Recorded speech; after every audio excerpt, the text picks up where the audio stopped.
एक बार की बात है, गुरु अपने शिष्यों को उपदेश दे रहे थे। उन्होंने कहा, इस दुनिया में सभी एक चीज के पीछे भाग रहे हैं और एक चीज से भाग रहे हैं। सभी लोग सुख के पीछे भाग रहे हैं और सभी लोग दुख से भाग रहे हैं। लेकिन जो लोग बुद्धिमान हैं, जो भगवान को पा चुके हैं, उनकी समझ का विकास बहुत ज़्यादा हो चुका है और वह इस दुनिया को एक अलग ही नज़र से देखते हैं। ना वह सुख के पीछे भागते हैं और ना वह दुख से भागते हैं। यह दुनिया सच में जिसे सुख समझकर उसके पीछे भाग रहे हैं, वही उनके दुख का कारण है, और जिस दुख से भाग रहे हैं वही उनकी मुक्ति का द्वार है। झूठे सुख के चक्कर में फंसकर ही इंसान सच्चे सुख से दूर होता जाता है। गुरु अपना उपदेश समाप्त करके वापस चले गए, लेकिन वहां बैठे शिष्य के मन में एक सवाल पैदा हुआ। उसने सोचा कि सुख तो सुख होता है, झूठा सुख क्या होता है? और यहाँ इस दुनिया में हर कोई अपना सुख ही तो ढूंढ रहा है। दुख तो किसी को भी पसंद नहीं। फिर गुरु ने ऐसा क्यों कहा कि यह जो समझदार हैं, बुद्धिमान हैं, वह सुख के पीछे नहीं भागते और ना ही दुख से भागते हैं। अपने मन के सवालों को समाप्त करने के लिए वह शिष्य गुरु के पास पहुंचा और कहा, गुरुजी, आज आपने उपदेश में कहा, मैं उसे ठीक से समझ नहीं पाया। यह झूठा सुख क्या होता है? यहाँ हर कोई अपने सुख के लिए ही तो कलह करता है। सुख से ज्यादा दुख कीमती है। यह बात मेरी समझ में नहीं आई। गुरु ने कहा, यह बताओ कि सुख क्या है? शिष्य ने कहा, हर इंसान का सुख अलग अलग है। किसी को धन पाने में सुख मिलता है तो किसी को पद और प्रतिष्ठा में सुख मिलता है। किसी को प्रेम में सुख मिलता है तो किसी को किसी की सेवा करने में सुख मिलता है। अपनी इच्छा पूरी हो जाना ही सुख है। गुरु ने कहा, यही सब तो झूठा सुख है। जिसको धन मिला वह इस बात से दुखी है कि उसका धन छिन ना जाए। जिसको पद प्रतिष्ठा मिली, मान सम्मान मिला, वह इस बात से दुखी है कि उसकी प्रतिष्ठा चली ना जाए। जिसको प्रेम मिला, उसे अपने चाहने वालों के चले जाने से दुख है। जिसने किसी की सेवा की, वह इस बात से दुखी है कि जिनकी सेवा वह कर रहा है वह उसे छोड़कर ना चला जाए। और जो अपनी इच्छाओं को पाले बैठे हैं, वह इस बात से दुखी हैं कि कहीं उनकी इच्छाएं अधूरी ना रह जाएं। यह तुम्हारी इच्छाएं, जिन्हें तुम सुख समझकर पूरा करने में लगे रहते हो, यही दुख का कारण लेकर तुम्हारे जीवन का विनाश करती हैं। एक पुरुष एक स्त्री से विवाह करता है कि वह स्त्री उसके जीवन में आएगी तो जीवन सुख ही सुख से भर जाएगा, लेकिन वही स्त्री उसके दुख का कारण बन जाती है। इसी तरह एक स्त्री एक पुरुष से विवाह करती है, यह सोचकर कि वह पुरुष उसकी हर इच्छाओं को पूरी करेगा, उसके जीवन में सुख ही सुख भर देगा, लेकिन वही पुरुष उस स्त्री के दुख का कारण बन जाता है। असल में वह स्त्री या पुरुष एक दूसरे के दुख का कारण नहीं है। उनके दुख का कारण है उनकी इच्छाएं, जो वह एक दूसरे से लगाए बैठे हैं। जिसे असल में लोग सुख समझते हैं, वह उनका दुख होता है। शिष्य ने कहा, गुरुदेव, इस दुनिया में ईश्वर ने दुख क्यों बनाया? सिर्फ सुख ही सुख क्यों नहीं रहने दिया? जिसको जो चाहिए था वह मिल जाता, बस तब सब सुखी होते। गुरु ने कहा, यह ब्रह्मांड जब किसी पर कृपा करता है और उसे कुछ देना चाहता है तो वह उसे दुखी कर देता है। शिष्य ने कहा, मैं समझा नहीं गुरुदेव, ब्राह्मण कृपा भी करता है और दुख भी देता है, फिर वह कृपा कहाँ हुई?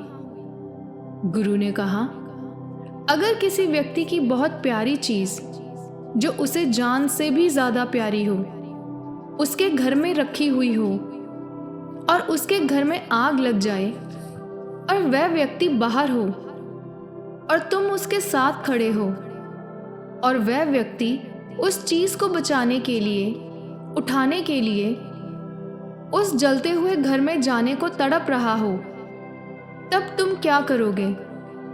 तब क्या तुम उसे उस घर में जाने दोगे? शिष्य ने कहा, नहीं गुरुदेव, कुछ भी करके कैसे भी मैं उस व्यक्ति को वही रोक लूंगा, चाहे इसके लिए मुझे उसके साथ संघर्ष ही क्यों ना करना पड़े।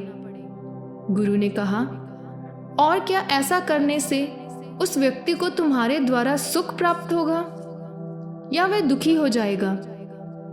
शिष्य ने कहा, गुरुदेव, वह तो दुखी ही होगा। गुरु ने कहा, इसी तरह जब ब्राह्मण आप पर कृपा करता है तो आपको वह सुखों से बाहर खींचता है। ऐसा नहीं है कि वह आपको दुख देता है, पर अपने सुखों से बाहर आने पर आप दुख ही महसूस करते हैं। इसलिए जब आपका जीवन बहुत दुखों से घिरा हो तो जान लेना कि ये ब्रह्मांड आपके लिए बहुत मेहनत कर रहा है। लेकिन फिर भी अगर वह व्यक्ति अपनी कीमती चीज को पाने के लिए उस आग वाले घर में कूद ही जाए तो इसमें कोई कुछ नहीं कर सकता।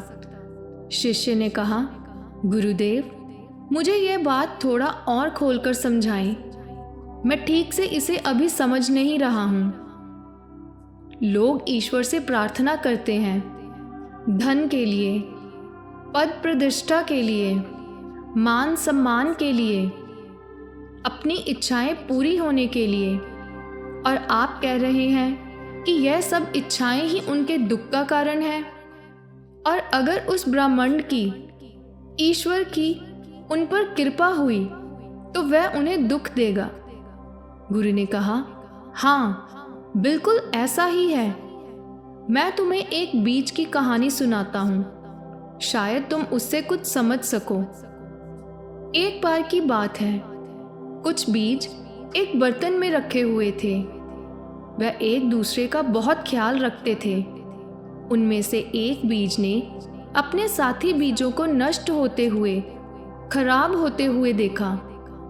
उसे भी अपने नष्ट हो जाने का डर था, इसलिए उसने इस ब्राह्मण से प्रार्थना की, ईश्वर से प्रार्थना की कि वह उसे बचा ले ताकि वह कभी नष्ट ना हो सके, वह हमेशा ऐसा ही सुखी जीवन जीता रहे। उसकी प्रार्थना बहुत गहरी थी तो ब्रह्मांड तक उसकी प्रार्थना पहुंची और ब्रह्मांड ने उसकी प्रार्थना को स्वीकार किया। तब उस बर्तन को एक व्यक्ति अपने साथ लेकर चल पड़ा। रास्ते में उस व्यक्ति को एक ठोकर लगी और वह गिर गया। उसके हाथ से वह बर्तन भी गिर गया और उस बर्तन से वह एक बीज जिसने प्रार्थना की थी बाहर आकर जमीन पर गिर गया। जैसे ही वह बीज बाहर आकर गिरा, वह घबरा गया। उसने प्रार्थना की, हे ईश्वर, मुझे बचा ले। वह व्यक्ति अपने बर्तन को उठाकर चल पड़ा। वह बीज वहां जमीन पर पड़ा हुआ चिल्लाता रहा कि वह वहां छूट गया है, पर उसकी आवाज किसी ने नहीं सुनी। खुले आसमान में जमीन पर पड़े हुए उसने अपने आप को बहुत अकेला महसूस किया। इतना भयंकर दुख उसके जीवन में अभी तक नहीं आया था। अपने साथी बीजों से बिछड़ गया था। तभी आकाश में बिजली कड़की, चारों ओर बादल छा गए, बहुत तेज बारिश हुई। उस बारिश के पानी में वह बीज बहने लगा। उस बीज को ऐसा लगा कि दुनिया के सारे दुख उसकी झोली में आ गए हैं।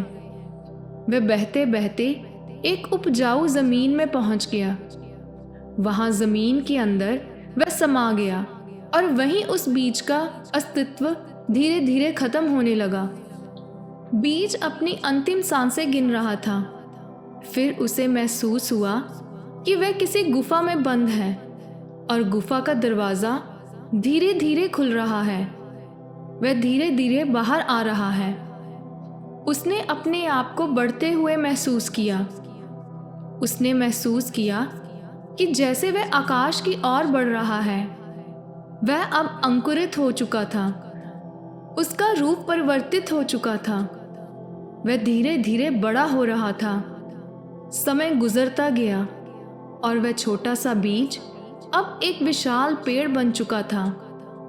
उस बीज से विशाल पेड़ बनने तक के सफर में उसने बहुत कुछ सहा था। ब्रह्मांड ने उसकी इच्छा को वैसे ही पूरा किया जैसा वह चाहता था। अब उस पर हजारों बीज थे और हर बीज में वही था, तो उसके कभी नष्ट या खत्म होने का कोई सवाल ही नहीं था।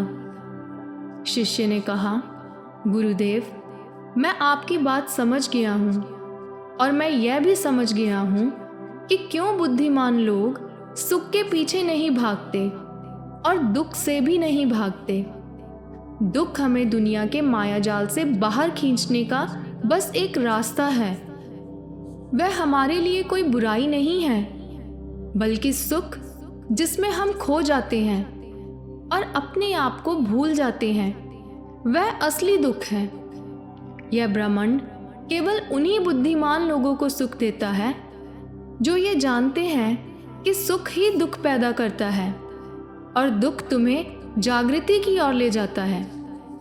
तो दोस्तों, इस कहानी से हमें यह शिक्षा मिलती है कि इस ब्रह्मांड या ईश्वर ने हमें सुख ही सुख दिए हैं, लेकिन हमारी बेइंतहा इच्छाओं ने हमारे मन को इतना बस में कर लिया है कि जब हमारी इच्छाएं पूरी नहीं होती तो हम दुखी हो जाते हैं। हम हमारे पास भगवान के दिए हुए सुखों को भूल जाते हैं और अपने द्वारा पैदा किए गए दुखों पर ही उदास होकर बैठे रहते हैं। तो दोस्तों, जब भी आप उदास हों तो 1 मिनट के लिए बैठकर सोचें कि जो हमारी इच्छा है, जो हमारे दुख का कारण बनी बैठी है, क्या यह भगवान के दिए बाकी सुखों से भी बढ़कर है? ब्रह्मांड को, ईश्वर को सब पता है हमें क्या, कब और कितना चाहिए।